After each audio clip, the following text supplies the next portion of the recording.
पहलगाम आतंकी हमले के बाद पूरा देश गुस्से में है। इसी बीच हमले में आतंकियों की गोली का निशाना बनने वाले शुभम द्विवेदी की पत्नी ऐश्वर्या ने न्यूज स्टेट से खास बातचीत में कहा, शुभम को तब तक इंसाफ नहीं मिलेगा जब तक कश्मीर से आतंक का सफाया नहीं हो जाता। पहलगाम में हुए आतंकी हमले में 26 लोगों की मौत हुई और 20 लोग गंभीर रूप से घायल हुए।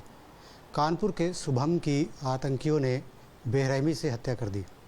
उस वक्त उनकी पत्नी उनके साथ मौजूद थी। तमाम लोग शुभम के घर पे पहुंच रहे हैं, तमाम सियासी लोग घर पर पहुंच रहे हैं, यहाँ तक कि सूबे के मुख्यमंत्री और साथ ही साथ राहुल गांधी भी परिवार को सांत्वना देने के लिए पहुंचे। शुभम की पत्नी हमारे साथ में है। तमाम लोगों की संवेदनाओं के बावजूद भी परिवार की मांग कुछ अलग है, वो अपने पति के लिए कुछ अलग मांगती हैं। ये बताइए, आप क्या चाहती हैं? मैं अपने पति के लिए शहीद के दर्जे की मांग करती हूँ, और सिर्फ मेरे पति क्यों, वहाँ पे मरे हुए जितने लोग हैं जो गुमनामी की मौत ना मरे, इसलिए मैं उन सब के लिए, खास कर शुभम के लिए शहीद के दर्जे की मांग करती हूँ। क्योंकि ऐसे तो हम सिर्फ ख़त्म हो जाएंगे अपने ही देश में, हिंदू हो के मर जाएंगे। ये निहत्थे लोगों को जो उन्होंने मार के हिंदुस्तान को ये दिखाया है कि हम आपके देश के अलग अलग प्रदेश के लोगों को ख़त्म करेंगे।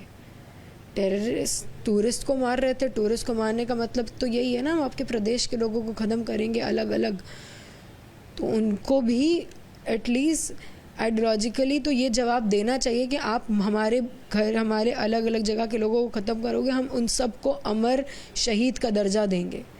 मेरे को बस मेरी एक ही मांग है, मुझे मेरे लिए, हमारे परिवार को, अपने लिए कुछ नहीं चाहिए। मुझे और मेरे परिवार को सिर्फ शुभम के लिए शहीद का दर्जा चाहिए। सीएम योगी आदित्यनाथ आए थे, आपसे मुलाकात की, आपकी बात भी हुई उनसे, और उसके बाद राहुल गांधी आए जो कि विपक्ष के बड़े नेता हैं। कल जब वो वहाँ पर पहुँचे तो आपने उनसे क्या बात की, उन्होंने आपसे क्या कहा, आपने उनसे क्या कहा? उन्हें घटना से रिलेटेड सारी चीज़ें हमसे पूछी। उस शुभम को भी थोड़ा जानने की कोशिश कर रहे थे, उसकी फ़ोटोज़ वगैरह उन्होंने देखी मंगवा के। अपने जितना उनको हमारे तौर दुख था उन्होंने वो दिखाया, और हमारी बात आगे श्री नरेंद्र मोदी जी के पास ले आएंगे, ये उन्होंने हमें आश्वासन दिया है। शुभम के शहीद की मांग के लिए जो हमारा परिवार लड़ रहा है, उसको वो आगे जाके संसद में माननीय मोदी जी सबके आगे लेके जाएंगे, ये उन्होंने हमसे बोला है। इस घटना के बहुत कम चश्मदीद हैं, उन चश्मदीदों में एक आप भी हैं। आपने कई बार पूरी घटना का जिक्र किया है। कुछ ऐसी चीज़ जो आपको ऐसा लगा कि वहाँ पर नहीं होना चाहिए था, जिसे देख करके जज किया जा सकता था कि कुछ अनकॉमन है यहाँ पर?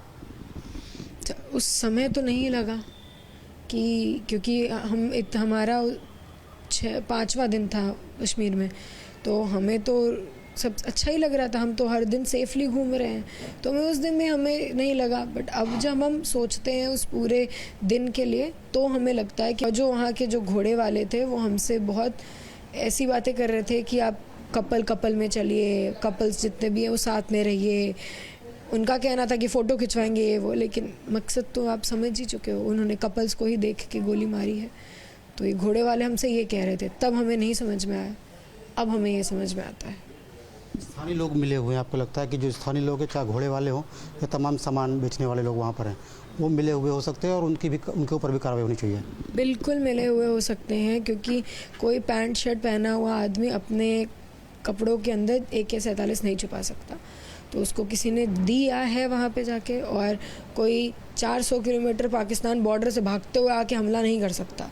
तो ये वहीं पे हैं, वहीं रह रहे हैं, वहीं खा रहे हैं, वहीं पी रहे हैं, वहीं पे वहाँ के हिंदुस्तान के लोगों को मार रहे हैं। उन्होंने पॉइंट ब्लैंक पे मारा है, उन्होंने धर्म पूछ के बस मार दिया है।